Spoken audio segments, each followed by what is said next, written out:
Coming up next on the Jeff Crilley Show, I think we would all agree that life is a series of negotiations. Don't you wish sometimes you had a professional negotiator on your team? You'll meet one next.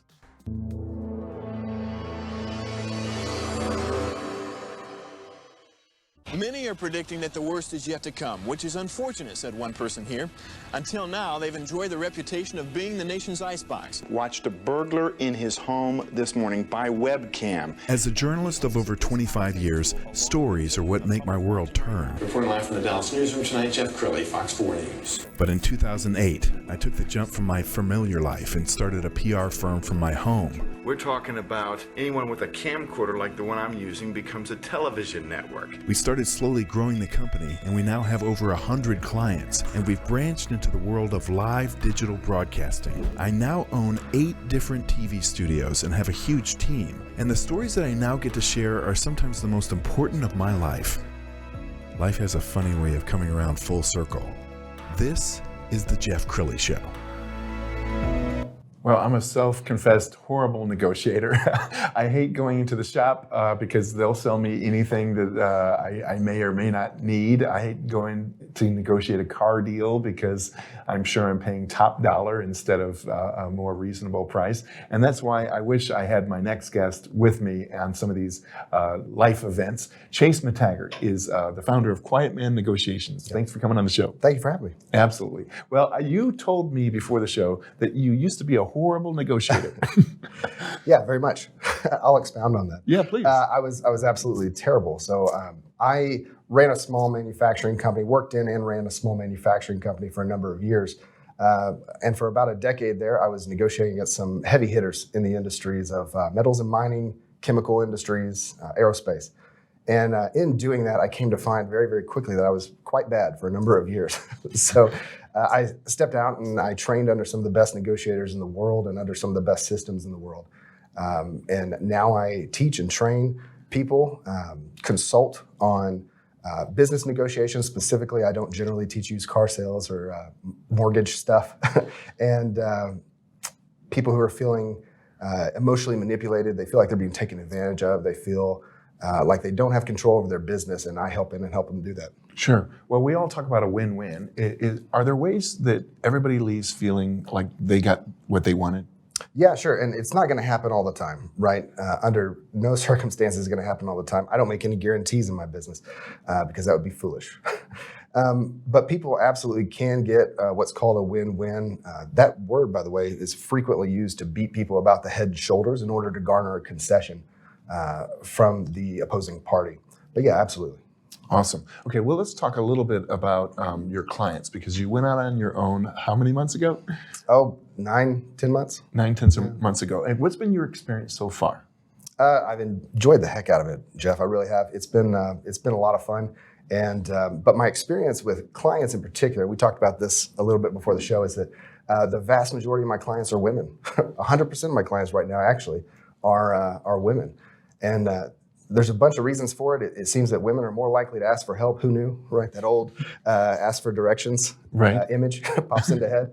But women are much more likely to ask for help and to get training than men are. Men seem to think that there's a gene that they possess that allows them to negotiate very, very well. And you said before the show that women care more about relationships than guys do. So a guy might be a little bit more cutthroat than a woman might be? Yeah, definitely. A guy will typically, if you, and based on one scientific study in particular I'm thinking of, if you give a man $100 and you say, here, cut this between you and an unknown party, and the other party doesn't get the chance to rebut any of that, they will generally cut it much more their way. The man will. The women, on the other hand, generally wind up cutting it much, much, much closer to 50-50. The study cites them as being much more egalitarian, but it also points to a concern with relationship much more than men. All right, give me one of your favorite success stories so far. All right, so favorite success story. I have a client who went and he was negotiating a contract, and lawyers and I have a tendency to bump heads a little bit over strategy, over thoughts about how to proceed in the negotiation, that kind of thing. And my client went and consulted with a lawyer, as he should, because this was a legal concern that he was talking about. And the lawyer came back and said, hey, you really need to go ahead and compromise on this. This seems like a fair deal. And you really ought to compromise on this and move forward with this. We were about a month and a half in at that point of this negotiation. So he came back to me and said, hey, my attorney is telling me to do this. And I said, I disagree. I don't think that's the best business strategy. It's your business. You get to choose, and I'll support you and work with you any way that you want. This is what I would do. And so I helped him through that. He took my advice. About 7 months later, we got just under 7 times what we would have gotten if we had settled at that month and a half. That's amazing. And I find that, sometimes the business owner or whoever is doing the negotiating is too close to the deal. So bringing in an outsider who their only objective is to serve their client can really turn into, as you said, 7X on the whatever they're spending with you. We've got some video from our library of just negotiations and deals being struck. Let's talk about an age-old adage is the person who cares the most loses. Is that true? Is the person who's able to walk away from the table the winner? So it definitely helps to have the ability to do that, to not be needy or absorbed in the agreement, allows you the ability to pull away and to make that, hey, I'm not interested in doing this. The person who cares the most is another way of saying needy, in my opinion. But what you can do is get a little bit dispassionate about that. You can step back. Don't ever make a decision in the meeting itself. Don't ever agree to a price in the meeting itself. You can step back. It's turn-based strategy. It's not a real-time fight. Sure. Yeah. Would you say that people in other countries are sometimes better negotiators than people in America? Because you go to some countries and you say, "Hey, I'd like to buy that watch," and they're instantly negotiating with you, right? And here you go into the store and the price is the price. Yeah, 100%. So yeah, absolutely. I actually have a story about that, if it's all right to share. Yeah. I have a client who was working with a counterparty in Mexico, and it's very different in Mexico. The Hispanic culture is very, very different on how they do this.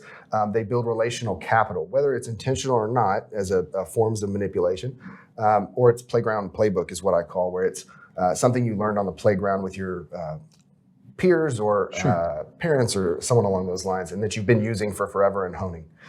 Anyway, she was negotiating with a counterparty in Mexico, and this counterparty said, "Oh my gosh, whenever you get done, you're going to have to come down to my place, and once this deal is done, and we're going to have a arroz con pollo, and we're going to have to do all these things together."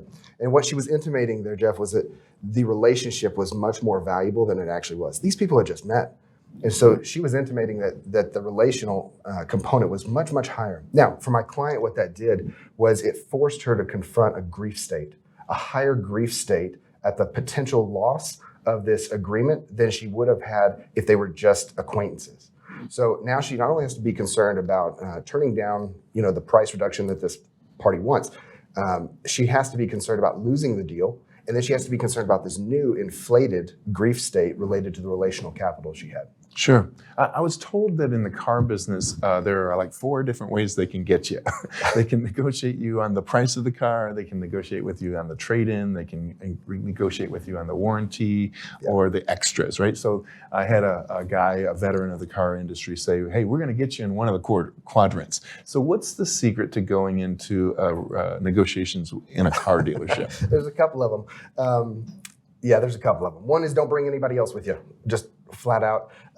Generally speaking, if you're well vetted, and I suggest that's the other one, is do your homework, prep in advance, deal with the emotional stuff in advance. Don't get settled on one car. And if you are, preferably don't make yourself in a position where you have to purchase that car in particular, right? Look at comparables. Get all the information that you need, and then don't bring anyone else with you. That allows multiple manipulation points that they can work on. So maybe I am just stone cold negotiator, and no thanks, I'm not interested in that. That's totally okay. If that's not something you're willing to do, feel free to tell me that, right?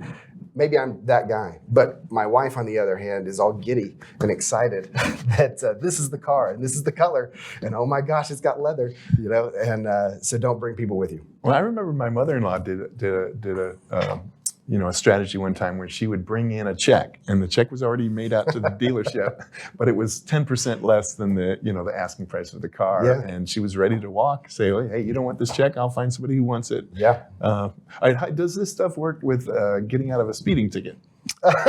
Have you ever gotten out of a speeding ticket? Yes, but not through negotiation. Just general discussion, and they were being nice. It could. I mean, negotiations everywhere. That's one of the single biggest points, right? Is negotiations everywhere. People say, hey, you're a sales consultant because you consult on sales. You teach people how to negotiate. I don't teach prospecting, right? I don't teach marketing. Those are things I don't teach. I teach people how to negotiate. Yes, sometimes that pans over and umbrellas across sales very, very frequently, but also sales consultants aren't helping on legal negotiations. They're not helping on helping you do purchasing agreements, those kinds of things. So it's a different. Awesome. You're amazing, Rick. I could listen to you all day. We're going to end with his website, which is quietmannegotiations.com. The great Chase McTaggart. Thanks for coming on the show. Thanks, Jeff. You bet. That's it for now. We'll see you next time.